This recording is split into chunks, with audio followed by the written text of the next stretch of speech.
Let's talk about Venus, okay? So this is going to be especially important for Libra and Taurus placements, okay? You are ruled by Venus, okay? Now, Venus just started a brand new cycle. So Venus is like what? Takes a year and a half-ish, right? Year and a half-ish. About, what does that say up there on my little chart? 225 days, okay? Is give or take about a Venus cycle, okay? Just depending on how long it retrogrades and stuff like that, okay? But it's like a year and a half to 2 years, depending on the retrograde cycles. But she just started a new one, okay? So when we had the Venus Cazimi in Capricorn on the 7th of January, that was the beginning of her cycle. Now, what's particularly interesting about that is that it was happening at 16 degrees of Capricorn. 16 degrees is a Cancer degree. Capricorn is Capricorn, Cancer, Capricorn on the same fucking axis, the mother and the father. So we are starting this new journey, truly understanding how the mother and the father affects our ability to see the world, affects how we see the world, I should say, and affects our ability to see and understand what it is that we want in relationship dynamics, right? Or what we are allowed to have in relationship dynamics. So you may have had a very interesting Cancer full moon on the 3rd, and some of this energy is related to that, right? Whatever came up there is part of this new Venus cycle. So if we just go through Venus's movements in January, this is how she's starting her cycle, okay? She's trying to show you where, you know, the details of who you are as a person or how much space you're allowed to take up has a lot to do with the way you experienced your mother and father loving you, nurturing you, seeing you as a child, how they made you feel about your worth, okay? So it's trying to show you where there has been like a lot of repetitive, obsessive or compulsive behaviors about that, right? Like every time that part of you gets triggered in a relationship, it goes straight back to there. Now, it's probably got a lot to do with shame and guilt, because she is kind of telling us that we need to really stay on top of looking at situations that are outworn, right? So on that same day that we had the Venus Cazimi, she met up with Lilith and was like, outworn situation, get rid of it. And Lilith was at 1 degree of Sagittarius, right? So that's going to be a 9 to 10 month story of the Venus and Lilith as well. So then she's running through this energy of like asking us what is worth taking with us generationally, ancestrally, what that's worth. How does carrying too much of that affect your ability to express your own creative truth, right? Who the fuck you are as a person. And that's really coming through this Neptune cycle that's closing out on the 27th of January, all right? So this is kind of your last little opportunity is what Venus is saying. She's starting off, but we're also closing out, right? So the moon trining Venus, and then Venus conjuncted Mars as well. And this was asking us to really look at the details, to be a bit analytical about relationships, about where we maybe try and control relationships, about where we let somebody else control a relationship and we put ourselves second, about where people aren't putting in the same kind of effort that you're putting in, or they're not putting in the same kind of work or showing up in the same way. We were really given this energy, and not through battling, but we were really given this energy to be a bit analytical, right? We had the moon in Virgo while we were analyzing these things. And we, with Capricorn around as well, we're very focused, goal focused and future focused, and locking in long term, what do we actually want? So for the rest of January, we get the Venus opposing Jupiter, right, which is on the 10th. And that's going to be big. That's happening at 20 degrees. I've got a video up about it. There's a lot going on about that Venus Jupiter opposition, because it's also going to be opposing the Sun and Mars and Mercury very close by. So it is really looking at all of the parts of who we are. Venus is really having this opportunity to look through this Jupiter in Cancer energy, to look through that filter and really see what it is that bumps up against who the fuck you are as a person now, right? Now, when the moon is in Libra, it's going to be at the Sagittarius degree, so it's truth seeking, and it's going to cause some kind of a battle, right? Some kind of a moment of friction in relationships as well. So that's going to happen on the 11th. Then it's going to meet, Venus is going to also have a little chat with your Chiron wound, right? She's meeting up with everyone, you know, like she's just started her new cycle. She started at a new job. So she wants to like meet up with everyone and just see where you're at. Where are you at? Because we're going to have an 18-month journey together. So let's just get on board, right? So she's going to square Chiron. That's going to be on the 12th of January, and that's going to be at a Capricorn degree, okay? So there's going to be a pretty huge moment of take responsibility for how much space you want to take up, especially in relationships dynamics. And like a moment of friction that wants you to realize what worth actually is, what hard work actually is. Because, of course, Venus, beauty, right? Art. Capricorn, not that. Hard work. But we are at a Capricorn degree. So we are making these long-term goals that balances out work and play, right? And so when we do this, we get to this square with Chiron, it's really causing this friction so that we can like overcome the childhood wound. So it's not really holding, you know, authority over us. So then we move into a Scorpio moon phase, and it's going to sextile Venus, and that's happening at 25 degrees. Again, this is going to help us really, we need to make a conscious effort to not be controlling and possessive. This is going to be on the 14th of January. Relationships that are controlling and possessive on that day are really going to take a hit, okay? Because we're being asked to stay open-minded and make a conscious effort at looking at really, where am I in this relationship? Where am I controlling? Where am I possessive? Where am I? And it might be about yourself. Maybe you're controlling yourself, not the other person, okay? So she wants to know. Venus wants to know. And then she's really asking us to stay open-minded, right? And she's going to do that on the same day that she sextiles Saturn. And that is really signifying kind of almost the end of a cycle. It's our last opportunity to kind of take some information away, right? To really learn something, and you have to make a conscious effort about it. You are making a conscious effort to lock in a new value system around relationships moving forward. And we're going to be able to do that because we get a lot of assistance from Uranus in Taurus around this same time, right? Who is still retrograding in Taurus for the final time for 30 years. And he will be at 27 degrees as well, which is a Gemini degree. So we're going to be having some good conversations. We're going to be having some thoughts, some differing opinions, some ways to look at stuff within relationships that we need to change, okay? So, you know, when we get, there's going to be a semi-sextile between the moon in Sag and Venus. And when that happens, we're really staying open-minded and in this seeking of truth of what we really want. Now, on the 17th, Venus at 29 degrees of Capricorn will sextile Neptune at 29 degrees of Pisces. And on that day, on the 17th of January, this is Melbourne time, that's asking truly to make a fucking conscious effort to set your own relationship goals, your own relationship needs. Where are you putting in work to understand your worth? Where are you putting in work to commit to something? Maybe you're committing to your own relationship goals as you go out looking for a new partner. Maybe you're committing differently in a relationship with someone you're already in or at work, right? Maybe you're making a commitment to someone, actually making a fucking commitment to them, right? Engaged, moving in together, whatever. But this is something that takes a conscious effort. It's not going to happen if you don't think about it, okay? So it wants us to really explore these ideas around what we want moving forward, right? And it's aspecting that Neptune, which will only have 10 days left in Pisces, right? We're going to have, you know, let's then look at our authentic energy, what that means. We're starting something off new. Venus will move into Aquarius and is going to conjunct Pluto.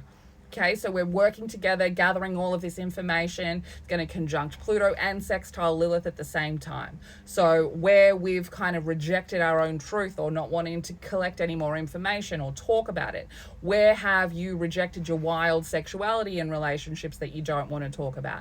We're sort of down in the depths on the 20th of January with this energy. We're down in there. We are in there with Pluto. We're in there with Lilith. We are working consciously in harmony, looking for these things that are in the underworld that we've rejected about ourselves, because we need those now that we've started this new Venus journey, which is trying to align us with what it is that we want.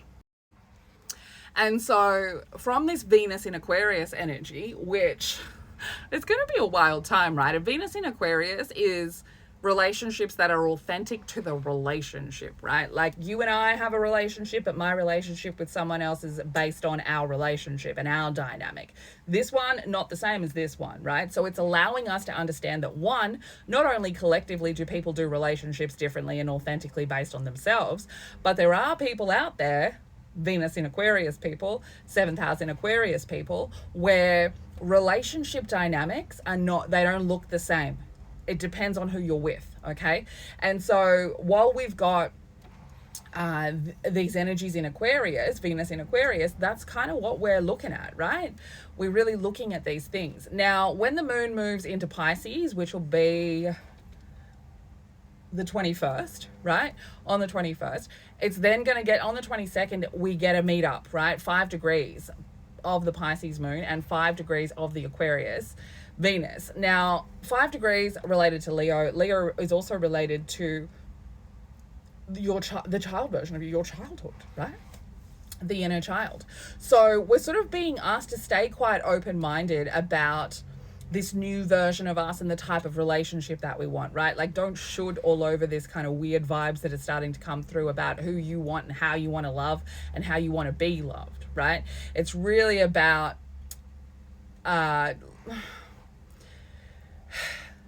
trusting it even though you can't see it working out clearly, right? And staying open-minded, because the moon will also make a semi-square which says fucking stay open-minded. There's an outworn situation here that needs to be fucking gone, right?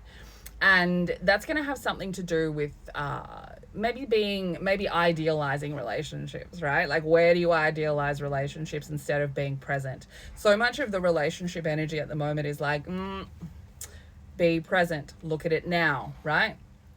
So when the moon moves into Aries, the Aries moon story with Venus, there's a lot of work that kind of needs to be done to transform while we've got an Aries moon, okay? So that's going to be around the 24th of January. And honestly, it's very I am, okay? The moon will be at 8 degrees of Aries when it meets up with Venus at 8 degrees of Aquarius.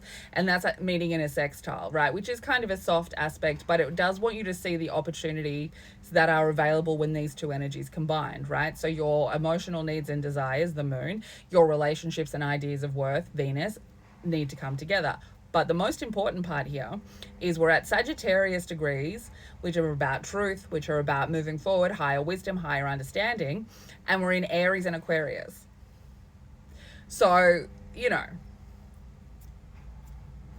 the two of the most independent kind of energies, two of the most I am kind of energies. And it's really wanting us to see how they can all work together, right? Like how we can understand the Aquarius version of the I am, which is like, I'm weird and I'm different to everybody else, but I understand that I have a part to play in the collective, right? And the Aries I am, which is quite literally I fucking am, right? So know what you want on the journey of relationships here and really input that, and don't be ashamed to show it, right? And we will have these meetups again. Venus is going to meet up again with Chiron while it's in Aquarius.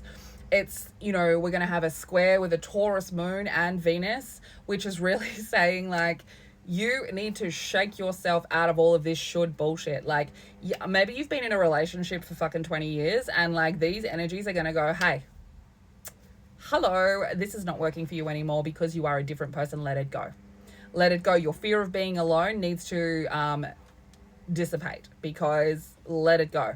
And a lot of this is really asking us to stay open-minded about the inner belief system and the inner values of family, the inner values we have around relationship stability, the inner values we have around what a relationship needs to look like in the material world, and whether we are trying to control how that looks because of the collective looking onwards, okay? Lots of questions around that. And then when we get to the end of January, the moon will be in Gemini. So we're going to Gemini, Cancer, is how we end moon-wise. So our emotional space kind of is like a bit chatty and up, you know, Gemini energy, collecting information, you know, being in the dark and the light side of us and understanding all of that. And then when we get to the moon in Cancer, we're coming back home to the mother, to the nurturing, right? So when it's in Gemini, we're looking around the 29th, right? Mercury's going to conjunct Venus. So we're going to have some fucking clarity around love. So we come all the way through this month of Venus starting off her story, right? This month of how the Venus story is starting. And then when we get to the end of the month, we're going to have some fucking clarity, right? Mercury will be in Aquarius as well. Venus will be in Aquarius still, right? They're going to meet up at 14 degrees, which is a Taurus degree. And it's really a lot about, you know, being present in the real world, right? Be present in the real world and ask yourself, what do I want now in a relationship? And we want to be communicating that, right? So not only is this Mercury conjunct Venus going to be about really understanding the mind patterns that you kind of get stuck in relationships, but it's also going to be showing you and giving us some really nice energy to be able to speak up, okay? Because we'll have the moon trining Venus and it'll be in Gemini and it likes to be chatty. And then, yeah, Mercury conjunct Venus at the same time, right? And very close by is a semi-square to Neptune, who will have just moved into Aries. So not only, so Venus at 15 degrees, Gemini degree, chat, Aquarius, authenticity, right? Semi-square, stay open. Outworn situation needs to be let go of, right? Make sure you're seeing it. See the outworn situation that needs to be let go of, because Neptune's now starting its cycle, right? And this one's particularly important because Neptune starting its cycle is making us in the dream space, right? Imagine what you want, dream what you want, have this internal knowing of what that relationship needs to fucking look like. Because when Saturn drops into Aries on the 14th of February, Valentine's Day, okay, we get some grounding, we get some understanding of how this thing that we've dreamt about for a couple of weeks becomes reality, right? Or we get the fucking backhand that says, you're never gonna work hard enough to achieve that. Why are you setting yourself up to fail, right? Either way. So Venus getting this opportunity to have a conversation with Neptune newly in Aries, they're trying to figure something out, right? Venus is like, hey, what aren't we taking with us on this next 15-year Neptune journey, on this next 160-year Neptune journey? What aren't we taking with us? And then when the moon moves into Cancer, when it's at 0 degrees, it's going to meet up with Venus at 15 degrees, and it's going to show where there are patterns. It's going to show these repetitive situations likely related to the mother, or how you were made to feel secure and safe and nurtured as a child. And this again is an energy of like collecting information and having conversations and really being aware that you need to speak up now. Like Venus has started a new cycle. Neptune's about to. Saturn's about to. The nodes are about to. How are you starting this cycle, and how much fucking shit from the past are you bringing with you, okay? Now, on the last day of the month, on the 31st, with the moon in Cancer, we're really being shown what needs to be let go of based on the fucking mother energy in relationships. How does that not sit right with who you are as a person? Now you're letting your weirdness out. And in what ways are you restricting yourself from seeing, you know, who you are uniquely, what your creative, unique gifts are? How are you stopping yourself because of what your family fucking told you, right? And then we make these confident adjustments in relationship and in the family spaces with these quincunxes, the moon and Venus and Jupiter all in a little quincunx together. And yeah, they're really saying relationships, family spaces need to adjust to this new version of me and what my emotional needs and desires are. Okay, that was a long one. Very helpful though for Venus energy. That is how Venus is starting her story off. Okay? Huge. Stay with.